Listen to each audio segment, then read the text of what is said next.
tonight we are going to look at chapter 1 of Also True for Beginners, a modern heathen's guide to the ancient North Way. Chapter 1 is really cool. So let's see here. So a little bit about the author. His name is Dr. Matthias Nordvig. He has a PhD in Nordic mythology from Aarhus University in Denmark, and has been teaching Viking studies, Norse mythology, Scandinavian folklore, and Arctic culture at the University of Colorado at Boulder since 2015. He also runs a YouTube channel called the Nordic Mythology Channel and is co-host of the Nordic Mythology podcast. So we're going to take a look at Matthias's Also True for Beginners, and we're going to start in chapter 1. Hopefully you guys have all read it, so I'll not kill you by PowerPoint. Death by PowerPoint will not happen tonight, but I do have a couple of pointers for chapter 1 that I'd like to go over tonight. So what is Alsatru? That is the question of tonight. Alsatru is a combination of the Norse word os, which is God, spirit, plural would be Asir, and the word true, which is belief. So Alsatru as a word essentially conveys belief in the Asir. The Asir, as we have read in the lore, are a collection of Norse gods and deities. There's really no limitation to them. They more and more keep popping up as we go through the lore, which is really cool. So, one of the figures would be Odin, Thor, Frigg, Frey. I want to be careful here because some of these are Vanir. But those figures belong within the Asir collection of gods. And as we'll see a little bit later on the next slide, they're actually not exclusive. Alsatru is not exclusive to the Asir. So it's a modern Icelandic word. So the practitioners of the Old Norse way would not have called themselves Alsatruar. But the modern Icelandic word that we use would be Alsatru, and someone who practices the faith would consider themselves an Alsatruar. So the word, it came into use in the English language, especially in the United States in the 1970s under influence from Iceland. The 1970s was a very important time for neo-paganism, and we're going to also dig into that as well, which is super cool. But anyways, other common terms for belief or trust in the Norse gods and or the spirits would be heathen or pagan. So let's dive into heathenism and paganism as terms. So heathenism, paganism, Alsatruar. So Matthias says, a beloved child has many names. That's an old Scandinavian saying. This is certainly true in the case of modern Norse-based spirituality. We're going to see the term as we go through the book, spirituality, used a lot. The importance behind that is we want to avoid the word religion because Alsatru, heathenism, or heathenry, paganism, they don't rely on the trappings of a traditional church, and therefore we want to take a look at it and kind of exclude it from what you would experience in the modern United States as a church, because it is not that. It's a spirituality. It's not technically, literally, it is a religion. But when we use the term religion, we more often than not, are referring to an Abrahamic religious setting. But anyways, yeah, so the word heathen typically has a negative connotation when it is used in America in 2022 and potentially across the globe. Just speaking from personal experience, heathen, within my personal experience, it usually has a negative connotation. And the reason for that is the word heathen became a misnomer for someone who was basically a non-Christian. Now, again, I don't believe in judging or giving hate, but both these terms, heathen, pagan, um, have their roots actually in something that's pretty damn important within heathenry or paganism. So both of these words have roots in references to community. And as we've seen in our introduction and as we've read through the lore, community and family ties are extremely important. Heathenism as a word literally just means someone from the commons. And the commons would be a community tribal territory. So just kind of a somewhat of a pueblo. A pueblo from a Native American perspective would be similar to the commons as heathens were originally referred to. As Christianity began to gain popularity, it began to take on a negative connotation as being someone from the outside, a non-believer of the Christ God. The pagan word is very, very similar.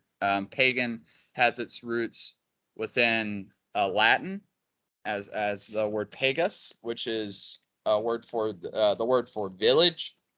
Um, and again, it had a similar effect within Christian Rome, defining those people as non-converts.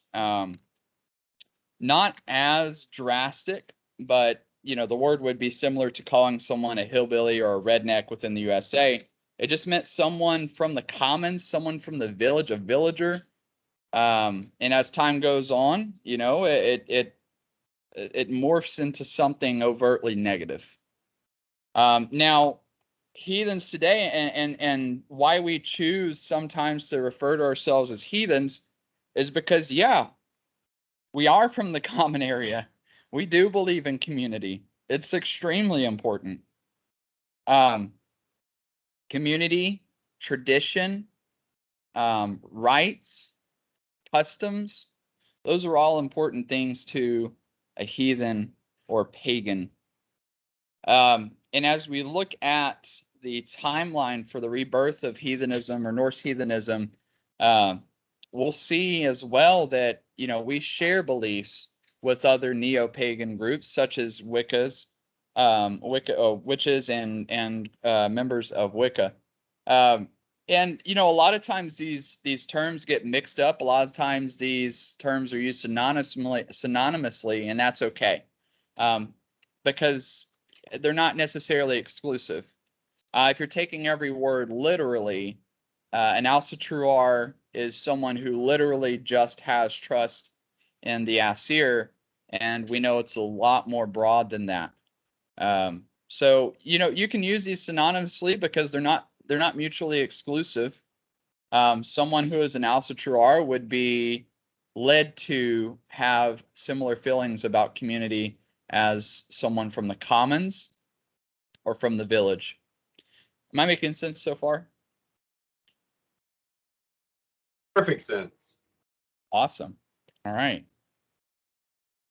So the different ways of being heathen or pagan or an Alcitruar, as you see on the slide here, there's a million and one ways that you could be a heathen. All of them are totally acceptable. It's a-okay. But you can also, it doesn't have to be literal. You can have faith in the Aesir. You can have faith in the Vanir. You could not emphasize faith at all, which is interesting. So heathenism is a non-dogmatic spirituality. We already kind of talked about that a little bit. And when we're talking about heathenism, or paganism, belief actually is not the most important part.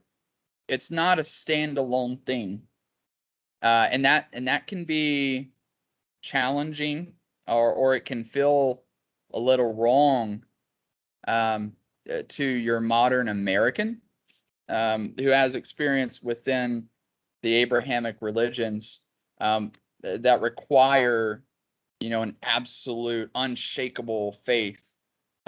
That's not necessarily the case with heathenism. Within heathenism, and as we've seen in the lore texts that we've read through, and some of the ideas that we've been exposed to, your actions are more important than vocalizing faith, or vocalizing trust, or vocalizing belief. You don't have to do that to be part of this spirituality.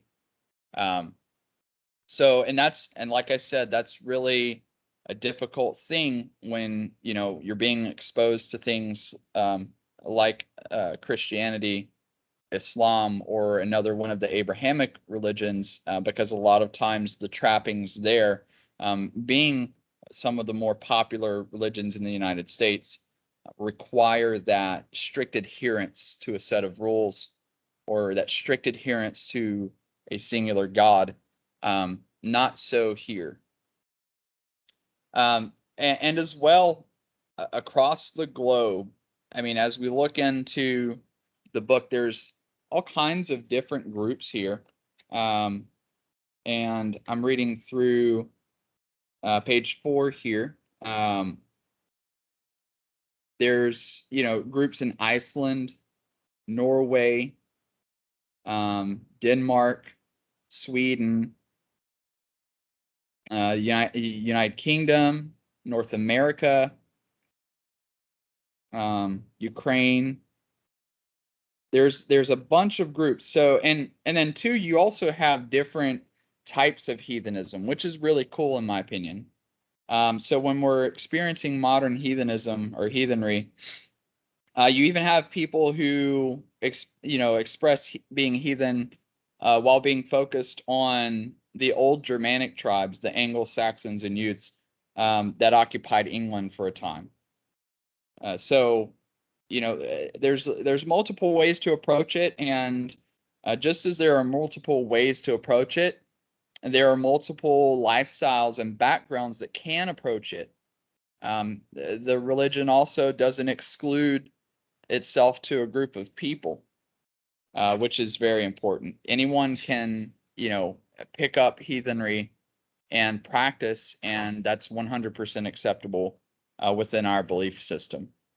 And when we're defining belief system, it's actually quite loose. So, and that can be really enjoyable for a lot of people. So, as we talk about this, it's not just a representation of one group of people or one belief or one way of seeing the world. And there's actually a really strong value in that. So many different people, so many different ways that define what it means to be heathen. Non-dogmatic, no scripture. There's not really a strong set of tenets, which is, really, really cool. It's really nice. So any thoughts so far? Anything that you guys would like to share?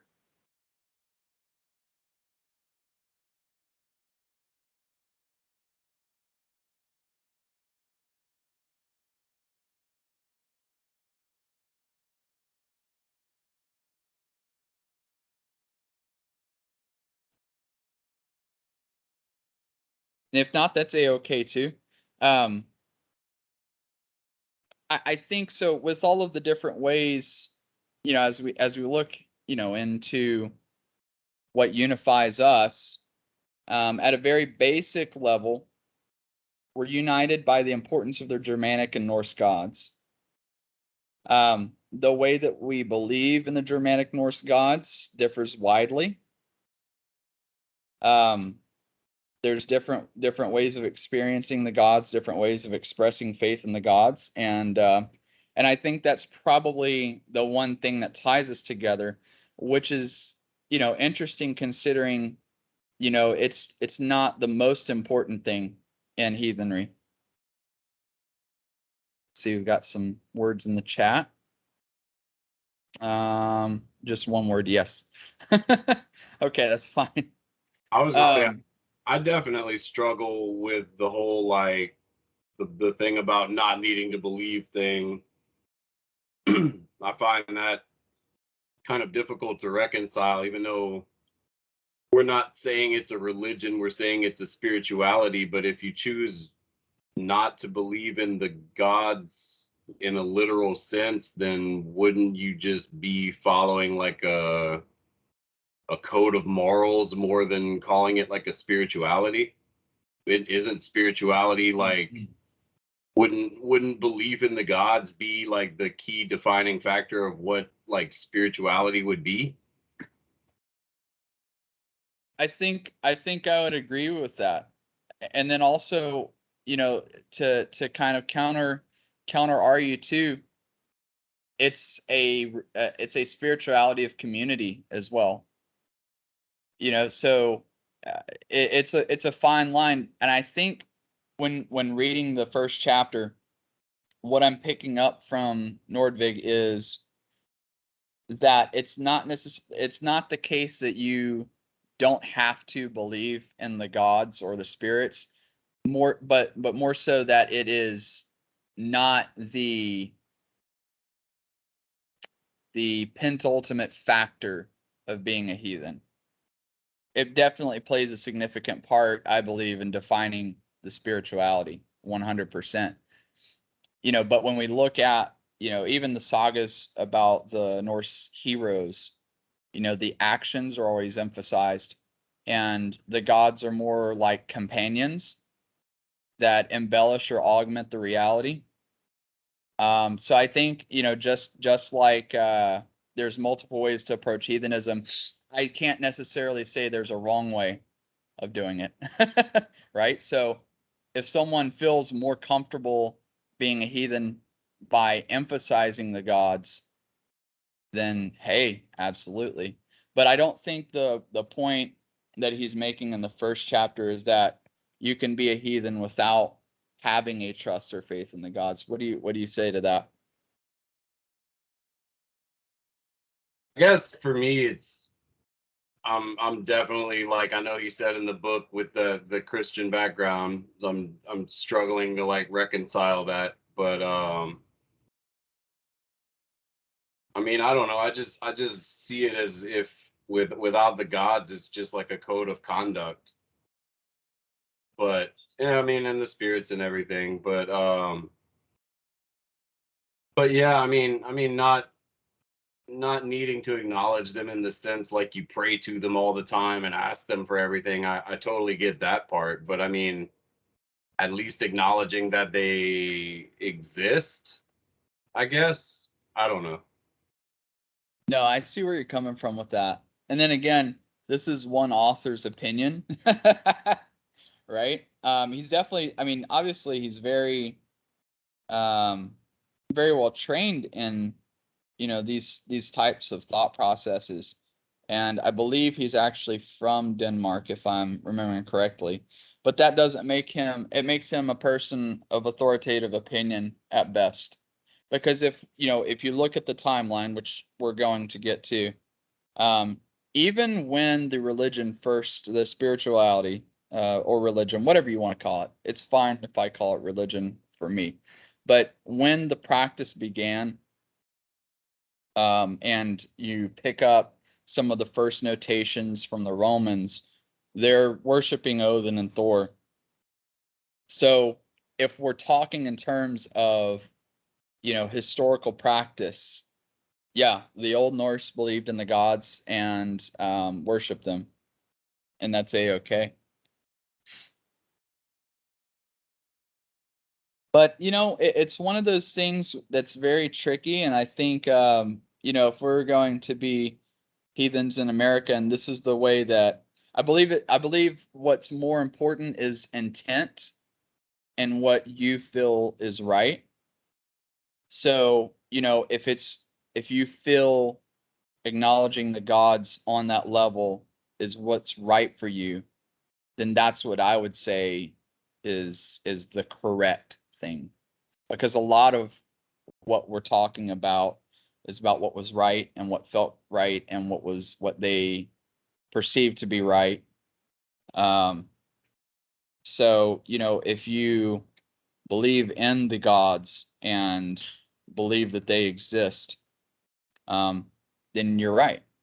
But I can also see your point, and I agree to a sense that if you don't acknowledge the gods and don't believe they exist, yeah, it's just a code of conduct, and some nice tales of fictional characters. It's definitely, in my opinion, a fine line. Not that I'm the judge of anyone, but if you're riding that line and it's just like stories similar to when you were a child. I believe that you would be running off of some nice things, right? Nice stories. Definitely an interesting point, and definitely one that I would be willing to contest, because the timeline shows that there is a deeper acknowledgement with some severe levels of dedication. That's the history, at least.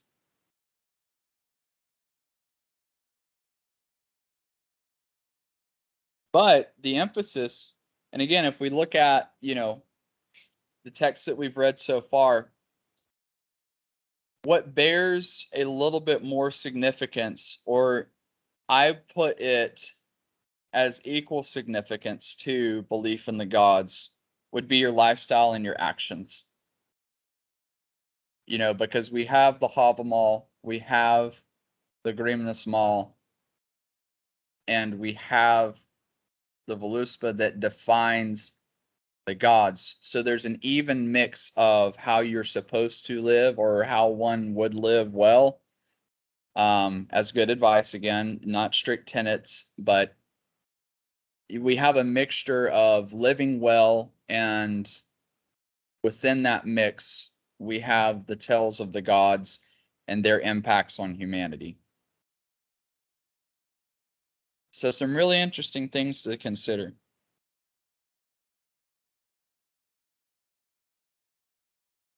Any other thoughts?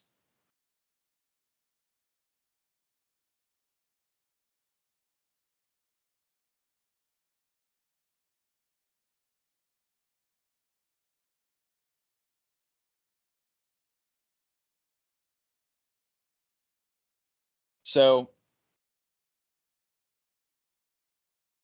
there's definitely some things to consider, definitely things to think about, but let's take a look at the timeline. So when we're reading through this first chapter, we've got a couple of different ages that Norse heathenism or Norse heathenry began to travel. And we start in the Mesolithic period.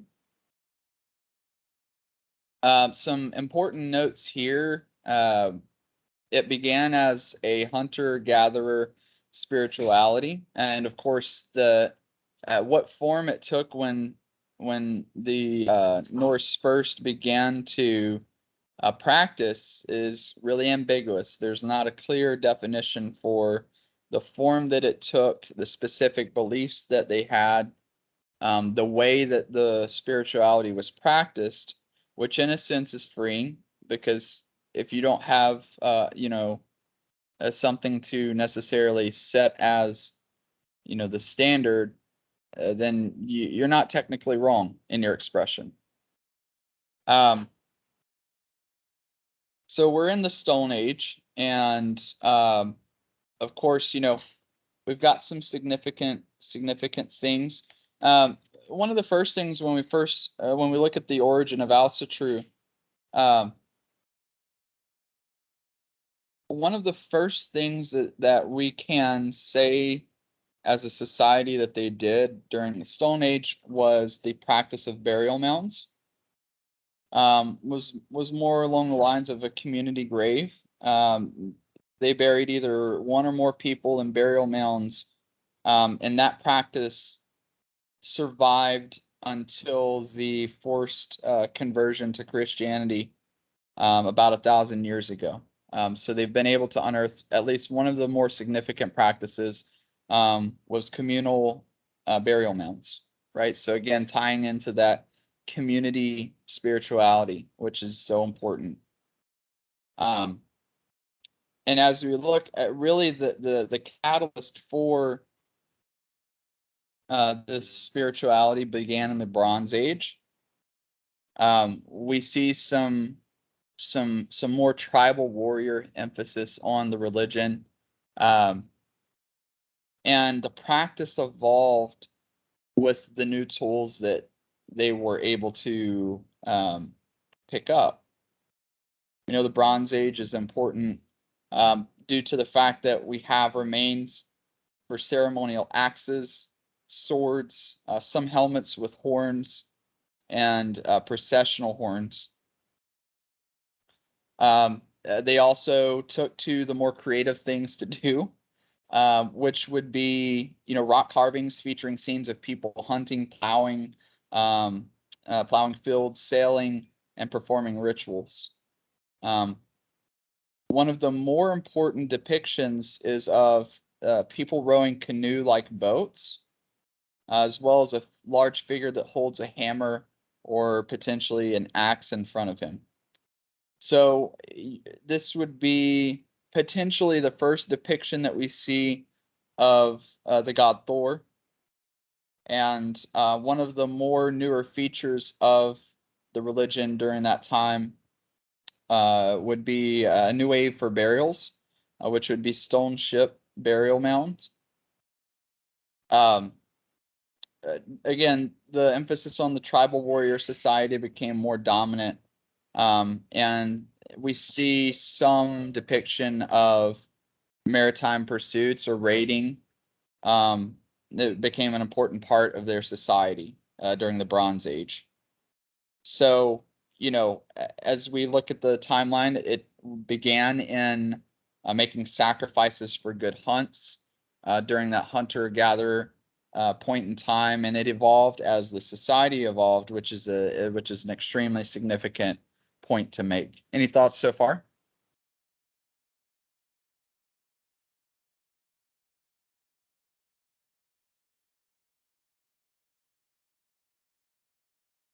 I got nothing. I'm just following along.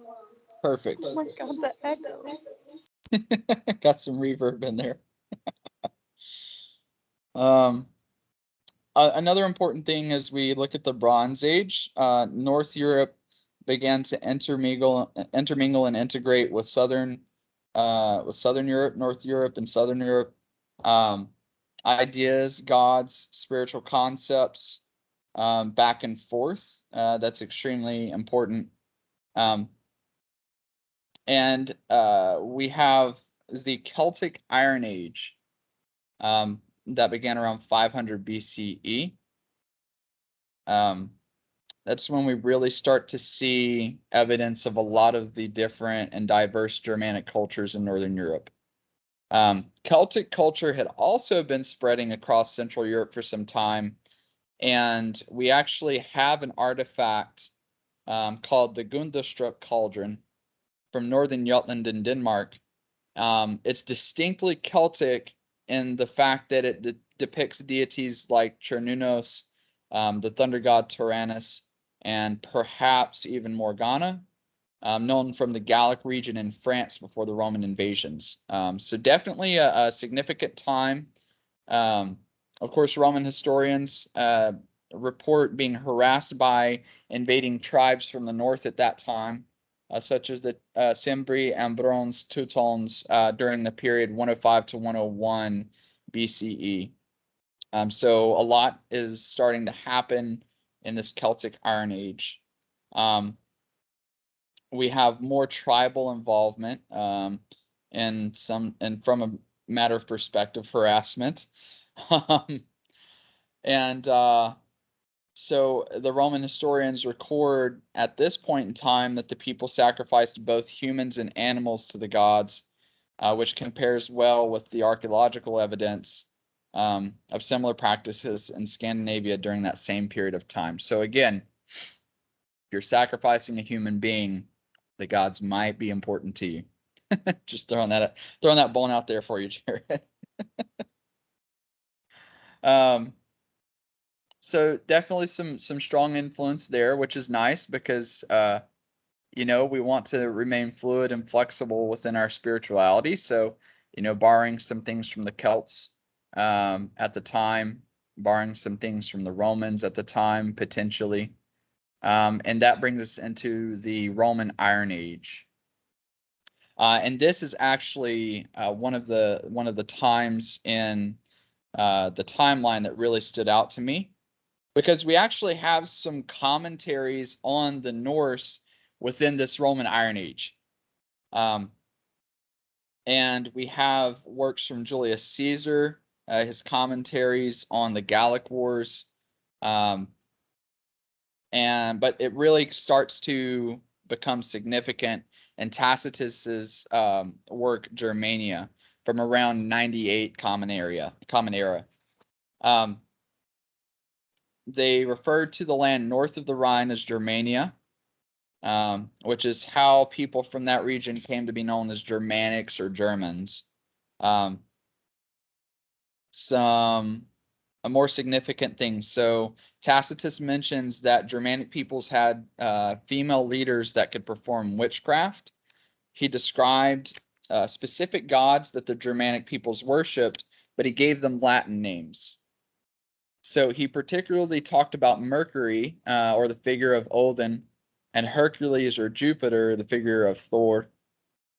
Tacitus also described a procession ritual with a wagon that carried a goddess named Nerthus around in the countryside on an island in the Northern Sea. So Nerthus is etymologically etymologically the same name as Norther, and we're familiar with Norther. So that was more in the Danish area that we see that happening.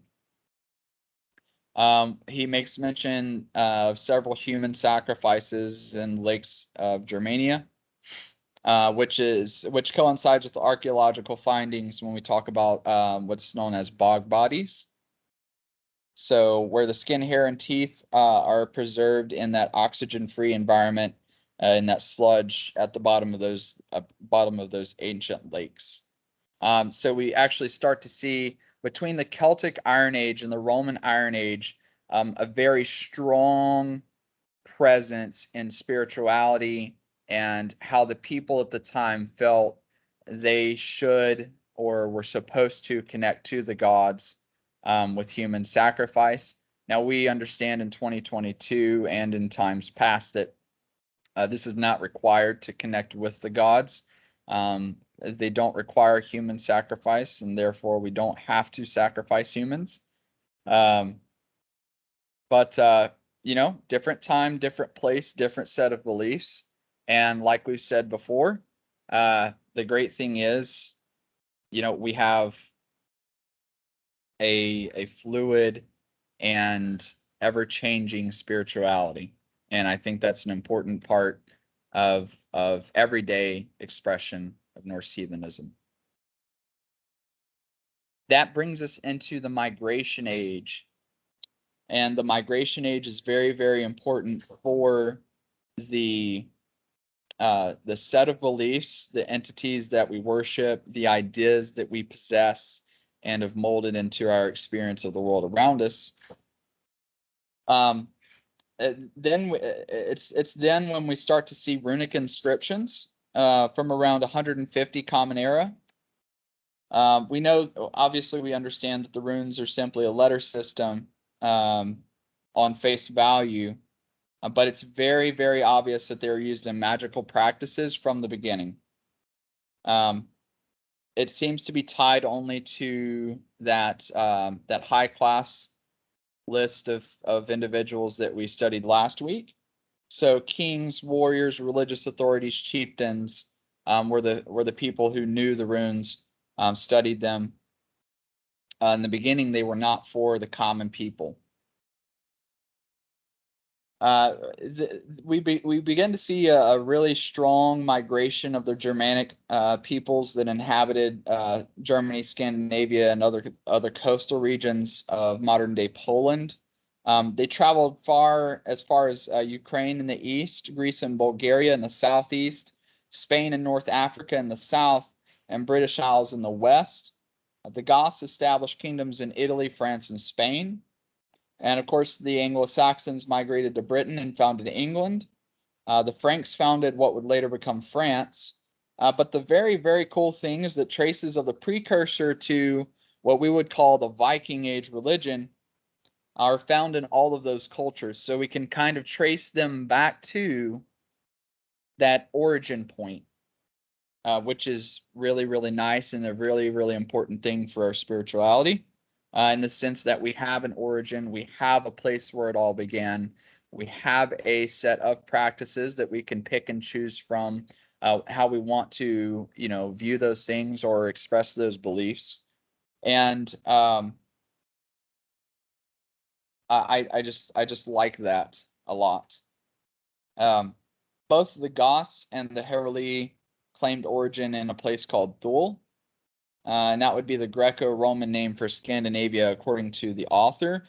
Just a little side note, I would definitely take a look at Thule. There's some theories out there that connect it with the bigger picture of our spirituality that I actually really, really enjoy. But yeah, for this book, that would be like the Greco-Roman name for Scandinavia. It's not really cited anywhere why that is in this book, but that's just his opinion. During the same period, around 500 Common Era, what we begin to see is a name or a title called Erilas in runic inscriptions. We don't really know what it means. There's not a lot of source for what Erilas actually was supposed to mean. It's typically, within runic inscriptions at least, it's typically tagged in alongside, someone in that high class. So the best idea for Erilas in our runic inscriptions that we see was that it was potentially the basis for the title Earl in English or Jarl in Scandinavian. Can't prove it, but that's as close as we can get. And it's probably the most likely translation of that title or that word. So between 200 to 600 Common Era, and this is the part that's significant, extremely significant to our spirituality, contact with Rome and the Romans intensified greatly. And drinking rituals came from this, from influence of the god, let's see here, Bacchus. I hope I'm pronouncing that right. So the Scandinavians seem to have venerated Odin and the role of Bacchus in their rituals. But yeah, we pull drinking rituals, which is an important part of my individual practice. We also pull from the cult of Matrone. So the Matrone consisted of 3 female deities who rule over fate, life, death, and fertility. Sound familiar? It should, because further north in Scandinavia, the Matrone became the Nornir, Fulgir, Disir, and Valkyrir. So those female guardians who rule over fate, luck, family, newborns, and death. So as we look at this contact, it's really obvious that the Germanic peoples mixed those aspects of Roman religion with their own. And we can claim that to be true due to various inscriptions, runic inscriptions from Frisia in the Netherlands and from England, where votive stones are dedicated to Mars and Mars Stinctus and Mars Halimarthus. Mars being the Roman god of war, but the title Thingstus is a Latinized version of the Germanic word for assembly, while Halimarthus is a Germanic word meaning murderer of men. The best idea is that these inscriptions were made by Germanic warriors that were present within the Roman army at the time. So a lot going on during this Roman Iron Age, a lot going on during the Migration Age as well for Norse heathenry. And starting around 300 Common Era is when we start to see some conversion to Christianity. So that's when, or that's at least when the big push for conversion to Christianity began for the Scandinavian people. The Franks created the Frankish Empire in the late 400 Common Era, which ultimately displaced Rome as the foremost military power. Those guys converted to Christianity in the early 500s, and from the last half of the 500s, the Franks actually sent missionaries to Britain to attempt to convert the Anglo-Saxons. The last heathen king in England was Penda of Mercia, who fell in 655 Common Era. Let's see here. So we start to see temples being built during this time. Seasonal rituals would have also taken place. And that would bring us to some more important religious concepts, where you see kings or chieftains that would have a band of warriors called a hirth living with them at all point in time.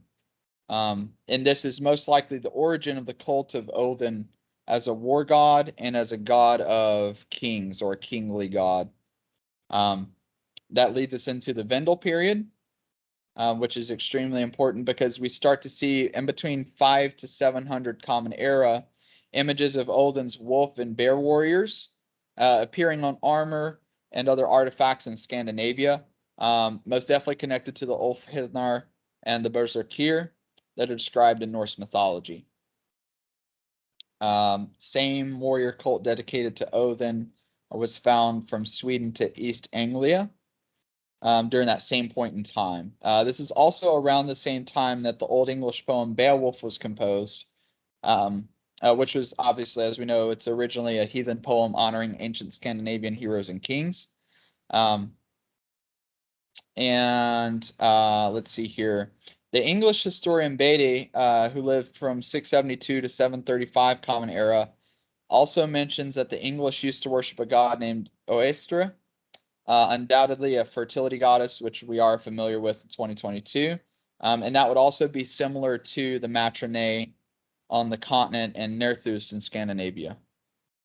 So we have our own ideas that we have generated, and we see that being mentioned in the Roman Iron Age with Odin and Thor absolutely being a core to our belief. And then, we also are flexible again, so we pull religious concepts that make sense for Norse mythology within the Roman Iron Age and the Migration Age, which ultimately leads us to the point that we all love to talk about, the Viking Age.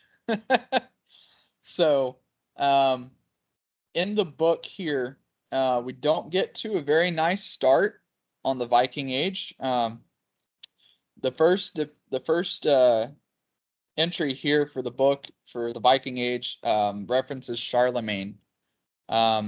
This guy became king of the Franks in 768 Common Era.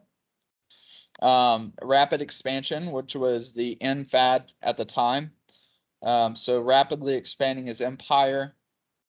He invaded the heathen kingdom of Saxony in northern Germany under the pretense of converting the Saxons to Christianity. He first invaded Ingria and destroyed the holy symbol Irminsul which was a pillar representing Yggdrasil. He ousted the Saxon king Widukind, who went to exile in Denmark and later returned with mercenaries to fight off the invasion. Unfortunately, in 782 Common Era, Charlemagne executed 4,500 heathen Saxons at the Blood Court in Verdun. That undoubtedly triggered a battle for Saxony, and that battle waged back and forth until 804 Common Era, when Charlemagne rose victorious. Christianity moved northward into Scandinavia during that same time, and as well, non-Christian Scandinavians made incursions into the British Isles and began conducting raids. The Viking Age is typically set off for this event, and then also the event of the Lindisfarne raid, which would have been St. Cuthbert's Monastery on the northern English island of Lindisfarne. Of course, the Viking Age probably began a century before all of this, with naval trade between Scandinavia and Western Europe. So a lot of movement, a lot of tales, a lot of good experiences to write for heroes and figureheads of those powerful Vikings. This also was the environment in which Sigurd their Fafnisbani became quite popular, or Sigurd the Dragon Slayer. He also has multiple representations, cross-cultural representations within the time. So the Frisians called him Wayland, or called Volander in Norse. The Burgundian hero Siegfried. Okay, my apologies. Two separate characters. Frisian hero Wayland, who is called Volander in Norse, and the Burgundian hero Siegfried, known as Sigurd in Old Norse. Of course, Siegfried is the hero of the Song of the Nibelungs, which is another lore book that you definitely should check out. And definitely one of the most popular heroes in pre-modern Northern Europe. So on the Ramsund stone, you can find Siegfried there. On the Hillestad Stave Church in Norway, and the Danish and Faroese ballads, and medieval Eddic poems in Snorri Sturluson's Edda, the Volsung saga, the medieval saga about Sigurður that was written in 13th century Iceland. So definitely at the peak of that pseudo veneration of very capable, very strong Norse figureheads. Let's see here. So, to what extent the Viking Age religion looked like is somewhat uncertain. We know that Scandinavians in the Viking Age had temples where they sacrificed to Odin, Thor, and Freyr. Adam of Bremen actually notates this in his history of the Archbishopric of Hamburg-Bremen. He actually detailed a feast in Uppsala where 72 animals and humans were hung as sacrifices in the trees in a sacred grove. Some would also be drowned in a well at that time. Thietmar of Merseburg actually describes a similar ritual that took place in Denmark, where 99 animals and humans were sacrificed. So we know it went to at least that extent. So let's see here. Of course, we have, Ibn Fadlan's account with the Rus. That's also an interesting piece of history to take a look at. And that's actually a really detailed account of at least some of that migration / Viking Age a cultural encounter. It's actually really greatly detailed. There's a movie about it. But yeah, it looks like they have also in Ibn Fadlan's account some representations of God posts So the Rus would actually go out and offer bread, onions, beer, milk, honey to wooden posts with carved faces representing the gods. And he would go out, and if he had good luck, he would return and sacrifice animals. But that whole account is extremely important. And then also, in addition to the literature, we also have Nordic landscapes that are dedicated to Thor, Odin, Njord, Freyr, Ul, Tyr, Frigg, Freya, Njarthur, which would be the female version or the female depiction of North, all of whom we know from Norse literature. Definitely some really good stuff there as well. We know that Ul was very popular in central Norway, but typically but basically non-existent in Denmark. Experience with the gods, naming them, concepts of them vary from place to place. We don't really have a pan-Germanic paganism or heathenry where we can look to for, as the end all be all for heathenry. It gets its roots within the sharing of ideology. We have different concepts that spread through migration and cross-cultural encounters. And that's what is built up and codified in our spirituality today. So I'm going to take a pause here. Any thoughts, anything that you guys would like to share? I know I've been talking for a while. So if you guys have anything to share or your additional perspectives to what we've looked at so far.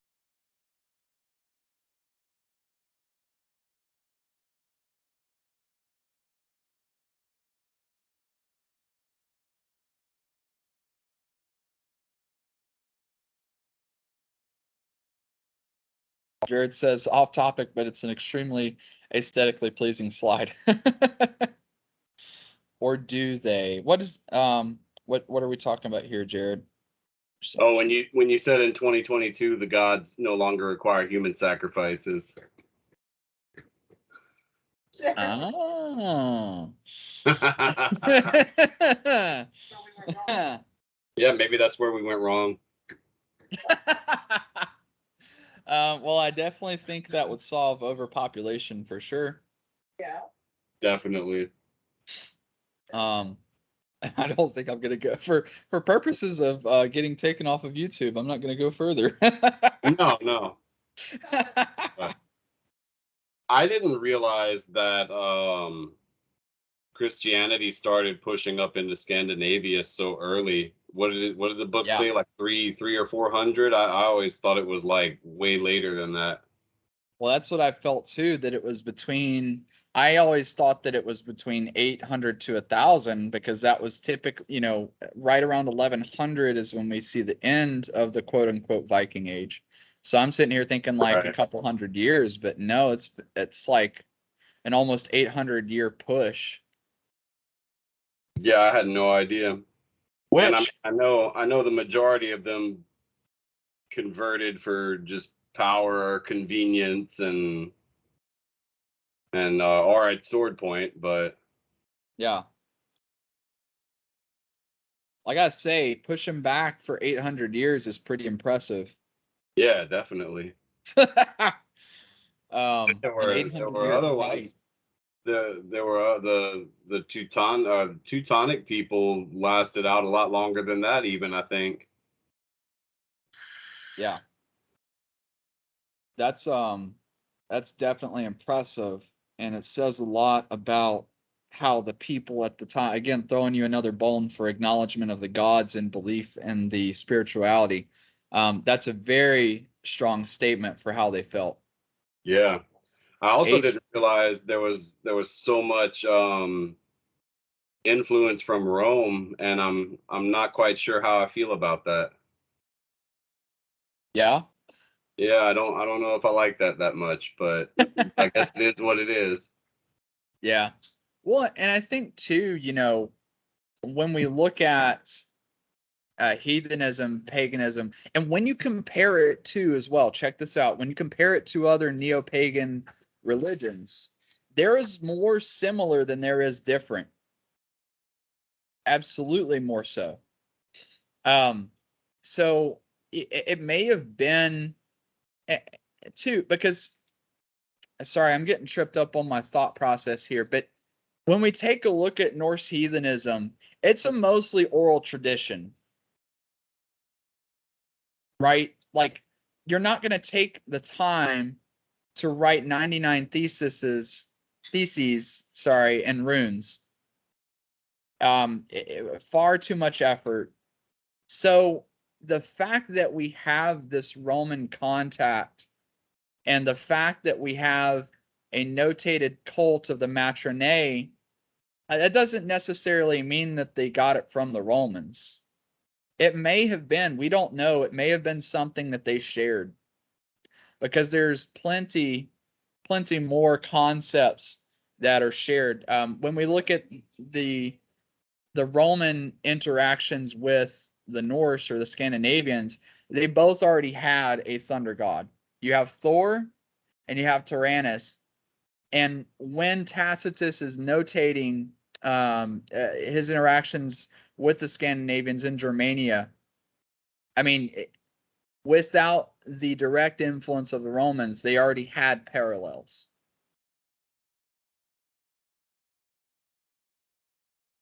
Yeah, that's true. I mean, I know so much of it's similar, and yeah, I mean, like the Germanic tribes were right there on Rome's doorstep, so I mean, it makes sense. Yeah, for sure. What other thoughts do we have? Alex, you've been quiet. You got any thoughts?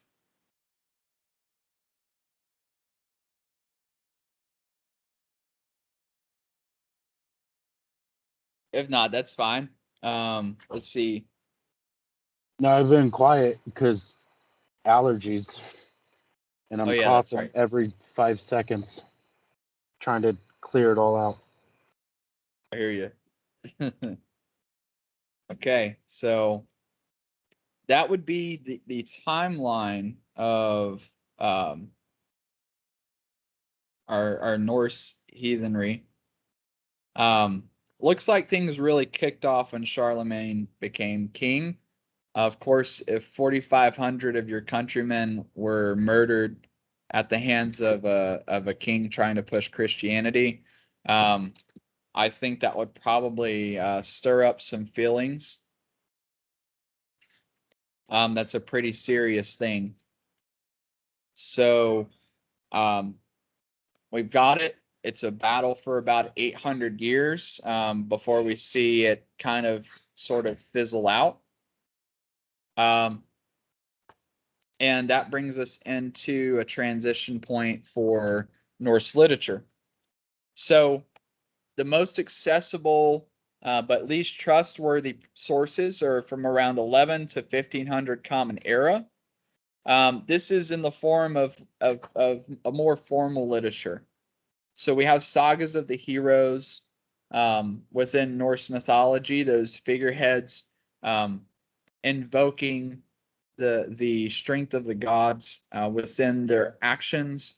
And then we also have the Gesta Danorum, which was inspired by Norse mythology. So Saxo Grammaticus, or Saxo the Learned, was a literate person who actually documented kind of a historical account of the Danish kingdom, and was definitely inspired by Norse mythology within his representation of the Danes. So it's least trustworthy in the sense that a lot of these were written. Most of our written literature that we have on Norse mythology is one of a Christian influence. It's written through the lens of Christianity, which also plays into part of our traditional literature.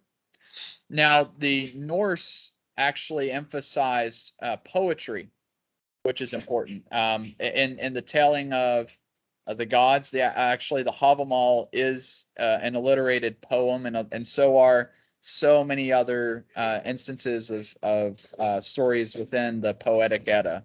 And it would be called the Poetic Edda, rightfully so, because they definitely emphasized a lot of alliterative concepts, and there's actually systems of meter that are used to write these poems. So from a modern face value perspective, again, not very significant. We see a lot of people comment on how we don't really have sacred texts. But when you look at the history of magic and the history of spells, a lot of them do rhyme. So from a certain point of view, when we're looking at the stories within the Poetic Edda and a lot of the other more traditional literature found from around the 1200s, it's rooted in tradition that we can find into the 300 to 400 Common Era. Poetic meter, like the Fornuthislag, the meter of ancient words, or the Ljóðaháttr, which would be meter of songs. It's closely related to the meter that's used in Beowulf and the old German Hildebrandslied. It was a Germanic form of poetry when we speak on the Eddas. This type of poetry is also used in ritual and the performance of myths and stories of ancient heroes. The Eddic poetry has become very important in Bloat and other rituals because, one, it's popular and it's engaging when it's incorporated within a performance. Of course, we have skaldic poetry at the time that was invented during the 700s Common Era as a form of praise poetry. And it's very complex. It makes use of metaphors and analogies called Haiti and Kenningar, which are based in Norse mythology. So the composers of the Poetic Edda are unknown. It's pieced together, documented oral tradition from Norse mythology. And the way that we verify the authenticity of a lot of what Snorri says as a Christian chieftain documenting his experience with Norse mythology is the fact that the things that he mentions and documents in the Prose Edda are also direct quotes from the Poetic Edda, which are direct quotes from an unidentifiable oral tradition. Does that make sense?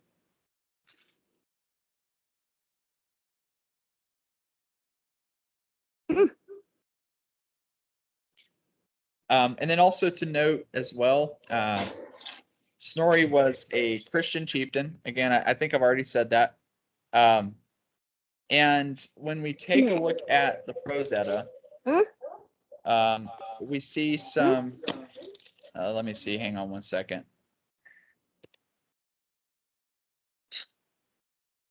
There we go. Okay, so when we take a look at the Prose Edda, a lot of what Snorri is doing is kind of driving that same fight to convert to Christianity. And one of the biggest examples of this is in the Gylfaginning, or the tricking of Gylfi, where Snorri basically presents the idea that the people in Scandinavia were tricked by the Aesir who migrated there from Troy. It's really, really messed up, because basically Snorri takes all of the, or a significant portion of the oral tradition that is so very important to us, and presents it as an immigrant religion. It came from Asia. It doesn't belong within our culture, because in our culture, the reality is that Christianity is the true faith, and you guys just forgot. So that's why in our prior recordings, to be honest, I find it offensive. So that's why in our prior lore read-throughs, I haven't even taken a look at the Prose Edda. I'm not overly interested in reading it, if that's the stance that the author is going to take. So if you look at it, just be aware, the author is not like some pagan in secret. He's 100% Christian, and that is the lens with which he writes. And I would look at it from more of a cultural perspective, because I'm sure that it's not all terrible. But again, I wouldn't trust it as far as confirmation on matters of lore, or necessarily even what we should believe. Because again, the thing that makes Snorri unreliable is the fact that it is too coherent and too cohesive. When we look at the tribal traditions, a lot of the different stories are presented different ways. There's different gods that are used within the sagas and the Eddas in place of one another in other places. So we almost celebrate the fact that our tradition is inconsistent and doesn't have necessarily a cohesive line running through it. Yeah, look at it for cultural perspective, which would be the same idea that you could take to the Gesta Danorum, because Saxo also does similarly to the figure of Odin within the first couple of chapters of the Gesta Danorum. There is some references to how people thought. So within the Prose Edda, one of the biggest things that Matthias Nordvig says here, it's more of a Christian explanation for why people were pagan. So one of the more important parts that Matthias calls out here is in the final part of the Edda, we have the poem Hotatal, which gives examples of all the poetic forms of skaldic poetry. So if you want to, I would definitely, I think that's probably the piece that I'm interested in, because connecting poetry to magic and poetry to our spirituality, it makes sense to tie these two together. So we can look at least we can have a representation of all the different types of poetry or types of magic that one could put together from that poetry, if that makes sense.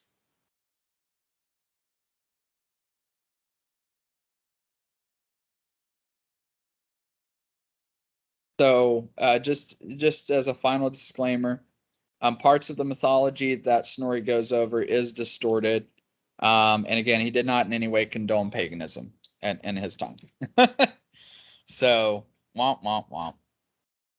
But it's still accessible, and it's still readable, and it still provides a lens with which to see into the past and the cultural feelings at the time. So it's good for culture, I suppose. So all of this beefy stuff brings us to the rebirth of an ancient religion. So we can look at the more contemporary timeline, which would be our timeline from the 1500s to 2022. So in the last 500 years or so. Beginning in the 1500s, we have a really focused investigation of Norse heathenism, paganism, also true, by Danish and Swedish scholars. They wanted to read up on the Icelandic sagas. Of course, Snorri's Edda was in universities and colleges, and was being studied by theologians. As well as 1643, the bishop at Iceland's bishopric in Skálholt, Brynjolfur Sveinsson, rediscovered the manuscript containing the Eddic poems. He originally thought that it was written by the first Icelandic historian Samandur and Frodi, who lived 1056 to 1133 Common Era. He recognized that the content was similar to Snorri's Edda. So for that reason, he called it Samundur's Edda. And later on, they discovered that Samandur, it wasn't possible that he wrote it, since the manuscript was from 1270, long after Samundur's death. And again, as a reminder, at that time, again, we're quoting tradition from 300 to 400 Common Era, so about 800 years or more prior. The period of 15 to 1800, they wrote long investigations of Norse mythology, the Viking Age, the importance of Odinic warriors in ancient times, and this was done mostly to boost national morale and the rivalries between the two countries. So a little investigation and team spirit, a friendly rivalry that resulted in a resurgence of interest into Norse mythology. It grew in Germany and England as well for other reasons. For the Germans, the interest began as scholars were searching for the, watch out, the folk soul of the Germans, or the 18th century idea that a culture is unified by a deep-seated essence that sits in the core of every person who belongs to it. This is some foreshadowing of a later movement that is not so great. Okay. And we began to see more interest, several centuries of interest using Norse mythology as a component in creating an identity or national identity. And by the last half of the 19th century, practically every Germanic-speaking country had societies and groups dedicated to the Norse gods, typically Odin. And in the early 20th century, we start to see a renewal of gathering and ritual. And from this gathering and ritual, we start to see the formation of some organizations. And sadly enough, darkness takes hold on a sect of our faith in Germany under the name of the racist Volkisch movement. This is an old idea that people carried a folk soul, and this was integrated into the idea of a superior white race identity. Many saw the ancient Germanic heathens as those who had the pure, quote unquote, pure folk soul.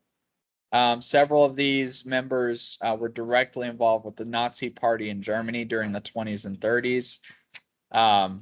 But when Hitler took power, he eventually outlawed them and sent some of those members to concentration camps. The ideas of the Volkisch movement lived on after World War II in groups that referred to themselves as Odinists or Folkish, also true. Essentially, today, and that's why I tend to shy away from even using the word folk, for the sake of not having that confused.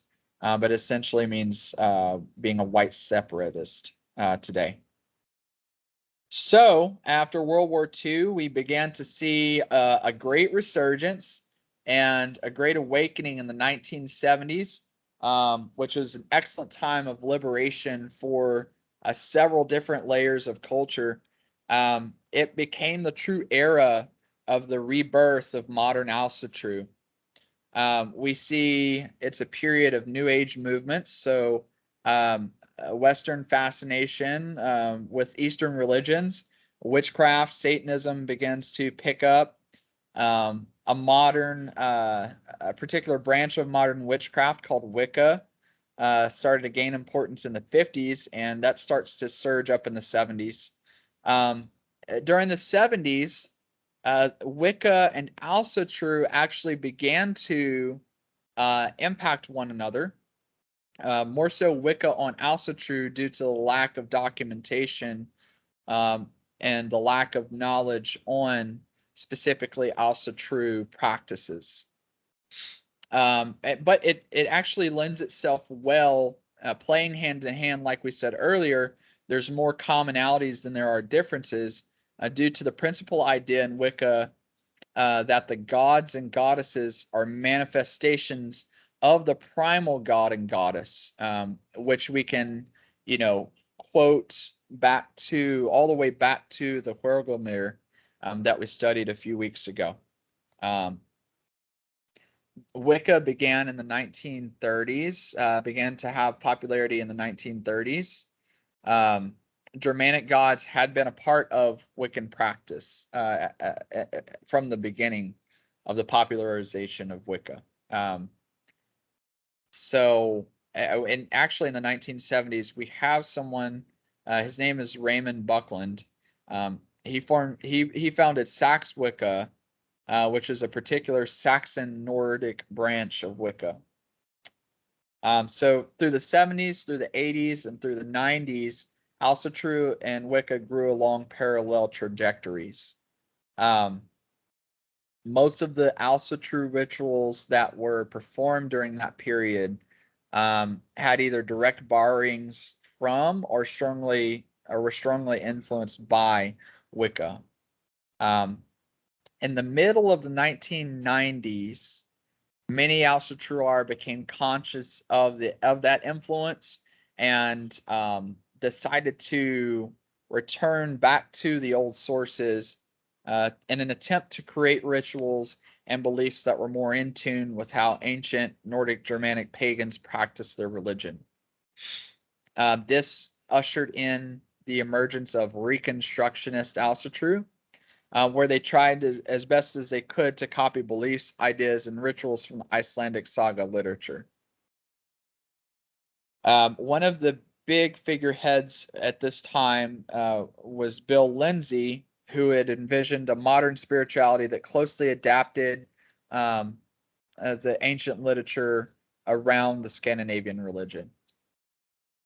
That took an unfortunate direction towards fundamentalism, which is a dangerous concept within any religion, where they tried to copy the ancient ideas one-to-one and bring it into modern times. So you basically, from that schism, have essentially two sects of Asatru, where you have hardliners and you also on the other side have more relaxed practitioners.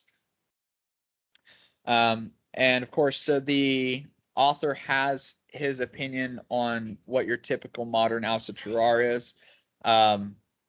He believes that it's an individual living in an urban environment in North America or Europe, usually have a steady job, close with family and friends, a normal social life.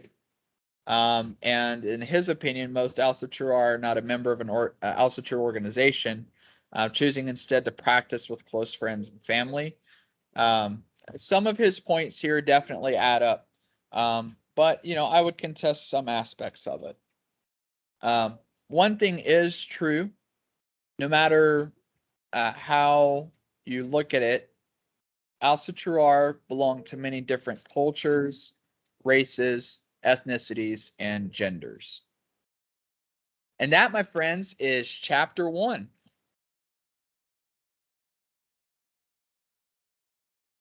Yay.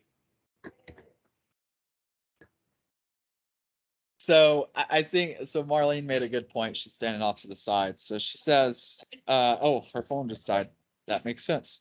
Oh, so, no. So he's making a very strong point in defining the typical modern Asatruar as someone who comes from a very diverse background, further driving that divide between the racist ideology that developed over from the 70s on. And I think that was probably a pretty strong power move there. Yeah, definitely. Cool. So thoughts about chapter 1? I think it was a good introduction. I enjoyed all the history. I learned a lot of new things I didn't know before. I'm a big history nerd, so I loved all of that. Hell yeah. Yeah, I'm a nerd. So I'm trying to think anything else. No, I have one request. And you don't have to answer if you don't want to. I do have one request. So specifically, so I know that you and Britt are practicing Wicca True.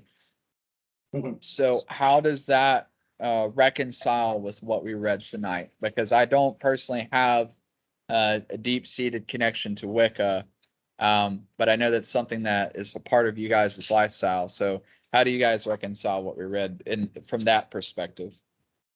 The part where they said that like True is heavily influenced by Wicca is I feel is definitely true. Yeah. You got anything? But I mean, I can definitely see lots of similarities in the way we do a lot of the things that we do, and as far as like formats and layouts of the rituals and things and all of that. So that's definitely true.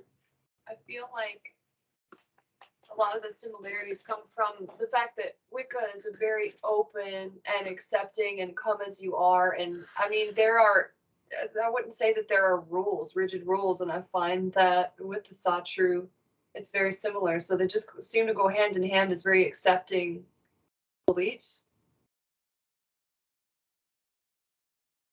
Yep. And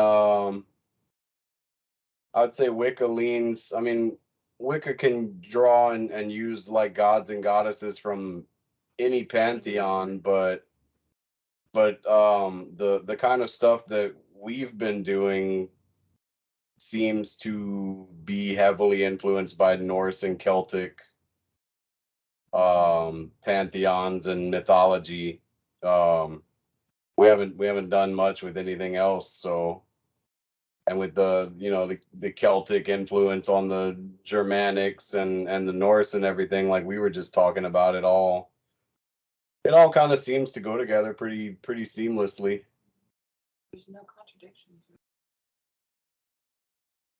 Absolutely. And in my quest for understanding, it's I keep finding these similarities, and I could be reading into it. 100% could be reading into it. But I tend to find like really strong similarities comparing face to face among like neo-pagan movements. And circling back on that is the important part, because you can take any ideology and compare it to another and be like, oh, they got it from one another, and we kind of riffed on that with the Romans. But when you take a look at Julius Caesar's work and Tacitus's work as objective historians documenting what they see and knowing that we have parallels that existed without sharing, without having any prompts before. Yeah. You've got these similarities. I really, really like that idea as from a perspective of what's the old saying? All roads lead to Rome. Yeah. Yeah. Yeah. And I mean, these are all, we gotta remember these are all like reconstructed religions, and like the book said, the majority of all of this exploded really in the 70s. Like, I mean, it had stuff leading up to it before then, but like the New Age movement in the 70s was really like the catalyst for all of this, for as we know it, as it is today.